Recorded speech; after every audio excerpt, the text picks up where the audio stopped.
सुप्रभात। प्यारे बच्चों, कहा गया है गिरते हैं घुड़सवार ही मैदाने जंग में। गिरते हैं घुड़सवार ही मैदाने जंग में, वो खाक गिरेंगे जो घुटनों पे रेंगते हैं। इसी आदर्श और सिद्धांत को समेटे हुए है प्रेमचंद जी के द्वारा लिखी हुई कहानी, जिसका हम और आप अध्ययन कर रहे थे, नमक का दारोगा। नमक का दारोगा यह कहानी, जैसा कि आपने पिछले अंक में जाना ही था, कि वंशीधर और आलोपीदीन के मध्य घटी हुई एक छोटी सी घटना का चित्रण प्रस्तुत करती है। इसके आरंभ में हमने आपने अर्थात कल के अंक में हमने आपने ये जाना था कि कैसे वो कौन सी परिस्थितियां बनी जिसके कारण नमक के विभाग का गठन किया गया, और नमक के विभाग के गठन के बाद वहां से कुछ कर्मचारियों की आवश्यकता महसूस हुई, जिसके कारण आपने देखा ही था विज्ञापन निकाला गया, और उन सारी योग्यताओं में वंशीधर दक्ष थे, जिसके कारण दारोगा पद पर वंशीधर का चयन हुआ।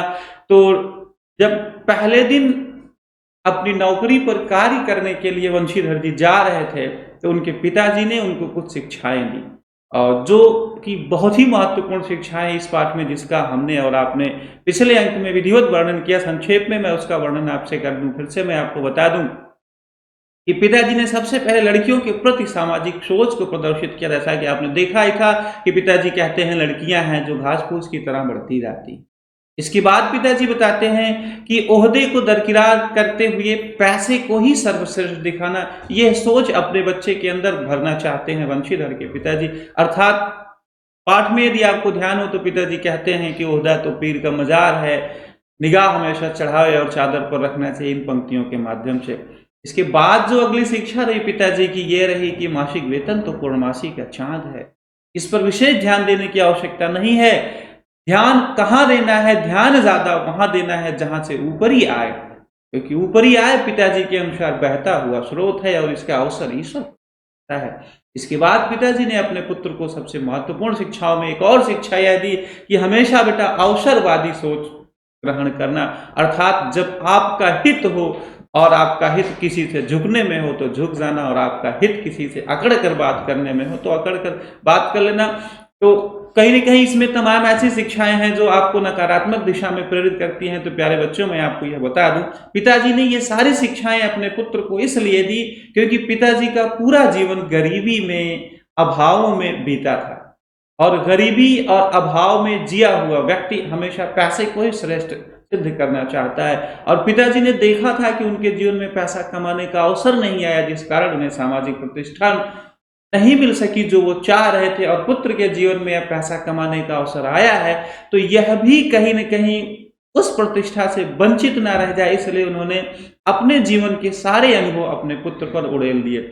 इसके बाद क्या हुआ, कहानी में प्रेमचंद जी आगे लिखते हैं कि पिताजी से वंशीधर ने आशीर्वाद प्राप्त किया। यद्यपि यह आपको विदित है कि वंशीधर आज्ञाकारी पुत्र, पिताजी की बातें ध्यान से सुनी और वो अपने कार्य के लिए चल पड़े।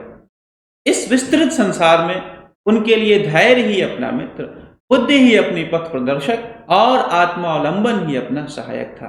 शकुन अच्छे थे। यहाँ से थोड़ा प्रेमचंद जी सामाजिक विडंबना का भी चित्रण कर रहे हैं, जो हमारे समाज की, आप जिसको कह लीजिए कि रूढ़ी है, या आप कह लीजिए कि सामाजिक परंपरा है, एक शकुन अपशकुन, ये सारी बातें, उसको भी कह रहे हैं। शकुन अच्छे थे, जाते ही नमक विभाग में दारोगा पद पर प्रतिष्ठित हो गए। वेतन अच्छा और ऊपरी आय का तो ठिकाना ही ना था। यानी पिताजी ने जैसे सोचा था, पिताजी की सोच के अनुसार वह पद वंशीधर को ही मिला। ये बात जब वृद्ध मुंशी को पता चली तो फूले ना समाये। फूले ना समाना मुहावरा है जिसका अर्थ होता है अत्यंत प्रसन्न होना। पिताजी अत्यंत ही प्रसन्न हुए।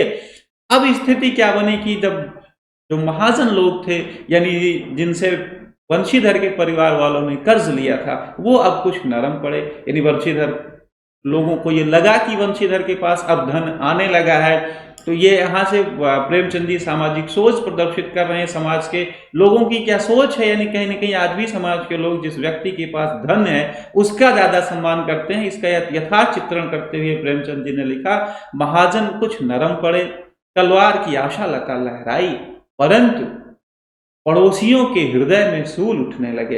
अर्थात आपकी सफलता असफलता को देख करके पड़ोसियों के क्या विचार आते हैं, इसको भी प्रेमचंद जी ने इस कहानी में छोड़ा नहीं, बखूबी वर्णन इसका किया है। अब वंशीधर जी तौखरी पर पहुंच गए हैं। कार्य करते समय कौन कौन सी घटनाएं उनके जीवन में घटती हैं जिसके कारण वो समाज के लिए एक श्रेष्ठ आदर्श बनते हैं, इसका एक छोटा सा उदाहरण प्रेमचंद जी प्रस्तुत करते हुए कहते हैं कि नदी के तट पर एक घटना घटी। वो घटना क्या थी? जाड़े के दिन थे और रात का समय था। देखिए यहाँ से एक श्रेष्ठ लेखक की कलम कैसे चलती है, इसको आप वीडियो देख सकते हैं। इसमें मौसम का भी वर्णन कर दिया गया है और समय का भी, यानी जाड़े के दिन थे मतलब जाड़े का मौसम था और रात का समय था, यानी घटना जब घटी तो रात की घटना है। बंशीधर को यहाँ आए अभी 6 महीने से अधिक न हुए थे कि उन्होंने अपनी कार्यकुशलता और उत्तम आचार से अवसरों को मोहित कर लिया था। नमक के दफ्तर से 1 मील दूर जमुना जी बहती थी। उस पर एक पुल बना हुआ था। दारोगा जी की आंखें बंद किए हुए, दारोगा जी रात का समय था तो दारोगा जी हल्की सी मीठी नींद में सो रहे थे कि अचानक उनकी आंख खुली और जब आंख खुली तो उनको कुछ आवाज सुनाई दी। नदी के प्रवाह की जगह गाड़ियों की गड़गड़ाहट और मल्लाहों का कोलाहल सुनाई। कुछ अवश्य गोलमाल है, यह विचार दारोगा जी के मन मस्तिष्क में कौन था।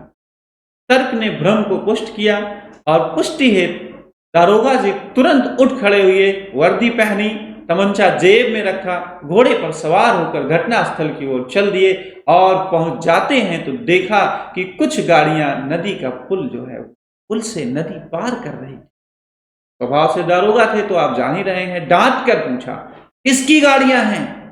उत्तर मिला पंडित आलोपीदीन। दारोगा साहब ने और रोब से पूछा कौन पंडित आलोपीदीन? उत्तर मिला दातागंज के।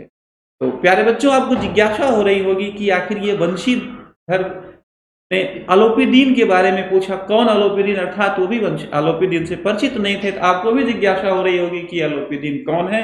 तो पंडित आलोपीदीन जी उस क्षेत्र के एक प्रतिष्ठित जमींदार थे, लाखों रुपए का लेन देन करते थे। इधर छोटे से बड़े कौन ऐसे अफसर थे जो उनके ऋणी न हो। अर्थात बंशीधर की आलोपीदीन की ऐसी प्रतिष्ठा थी कि समाज का मतलब इस समय जो आसपास के जितने भी अफसर थे वो सब आलोपीदीन को जानते थे और उनका व्यापार बहुत लंबा चौड़ा था। बड़े चलते पुर्जे आदमी थे।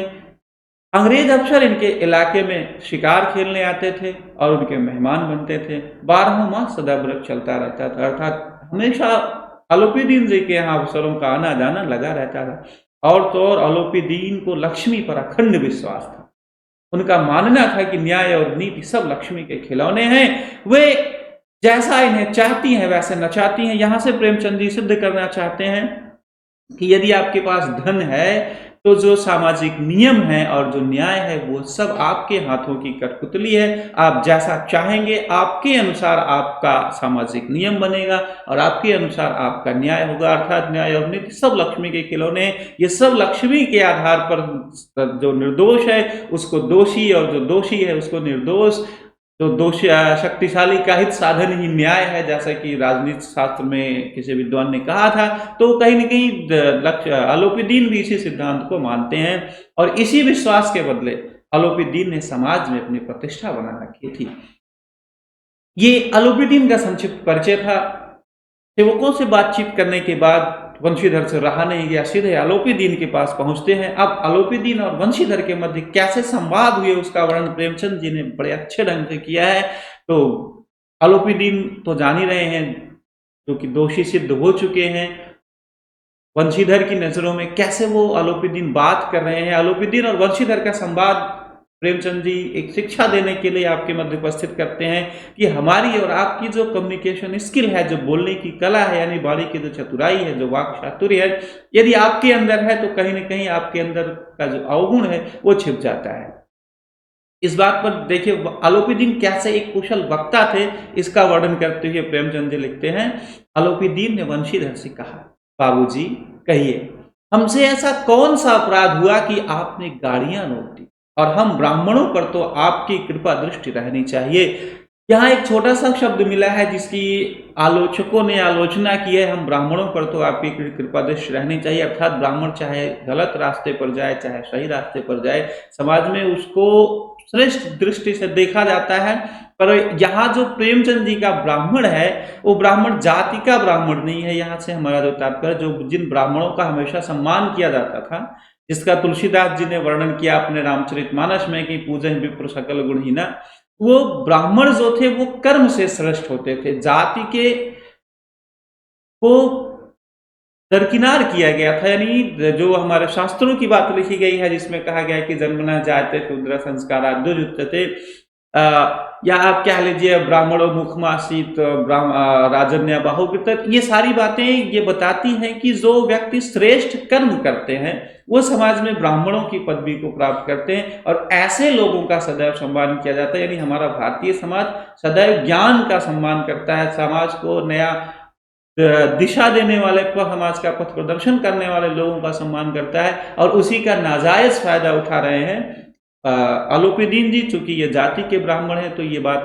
उम्मीद है कि आपको स्पष्ट हो गई होगी कि कैसे ब्राह्मणों का सदैव सम्मान किया जाता है।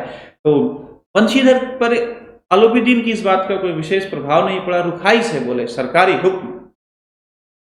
पंडित आलोपीदीन ने कहा हम सरकारी हुक्म को नहीं जानते और न सरकार को, हमारे सरकार तो आप हैं, हमारा और आपका तो घर का मामला है, हम कभी आपसे बाहर हो सकते हैं, आपने व्यर्थ का कष्ट उठाया, यह तो हो नहीं सकता कि हम इधर से जाएं और इस घाट के देवता को भेंट न चढ़ाएं, मैं आपकी सेवा में स्वयं आ रहा था। देखिए यहाँ से आलोपीदीन ये कहना चाह रहे हैं कि आपने हमारे जो कार्य को, यानी हमारा जो व्यापार का, जो हम गलत तरीके से व्यापार कर रहे, नमक जो हमारा एक जिसकी हम कालाबाजारी कर रहे हैं, जिसको आपने पकड़ा है, इसके बदले में आप जो कीमत लेना चाहते हैं वो आप हमें बताइए और हम अभी आपको वो कीमत दे करके यहीं सारे मामलों को सुलझा लेते हैं और इस बात को आगे नहीं बढ़ाते हैं। मुख्य बात यह है, लेकिन इसको देखिए कि आलोपीदीन ने कितना अप्रत्यक्ष ढंग से वंशीधर के समक्ष कहा, पर वंशीधर जी कड़क कर बोले मैं उन नमक हरामों में नहीं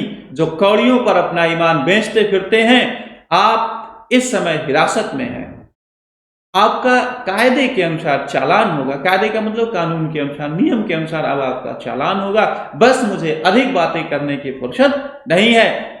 आलोपीदीन इससे थोड़ा सा डर जाते हैं। वंशीधर कड़क कर बदलू सिंह को आदेश देते हैं, बदलू सिंह तुम इन्हें तुरंत हिरासत में लो, मैं हुक्म देता हूं। आलोपीदीन को हिरासत में ले लिया, आलोपीदीन को अदालत में प्रस्तुत किया जाएगा और अदालत में आलोपीदीन के साथ क्या व्यवहार होगा इसको हम और आप जानेंगे प्यारे बच्चों आज के अगले अंक में, अर्थात अगले वीडियो में। हमने आपने आज के इस अंक में क्या सीखा परखने के लिए हल कर लेते हैं आज का कार्यप्रपत्र। आज के कार्यप्रपत्र का हमारा पहला प्रश्न है, वंशीधर ने अपने पिता के उपदेशों का अनुपालन क्यों नहीं किया। दूसरा प्रश्न है, पड़ोसियों के हृदय में सूल क्यों उठने लगे। तीसरा प्रश्न है, न्याय और नीति सब लक्ष्मी के खिलौने हैं, पाठ के आधार पर स्पष्ट कीजिए। चौथा और अंतिम प्रश्न है, आलोपीदीन का लक्ष्मी पर अखंड विश्वास क्यों था। प्यारे बच्चों आज के अंक में बस इतना ही। धन्यवाद और आपका दिन मंगलमय।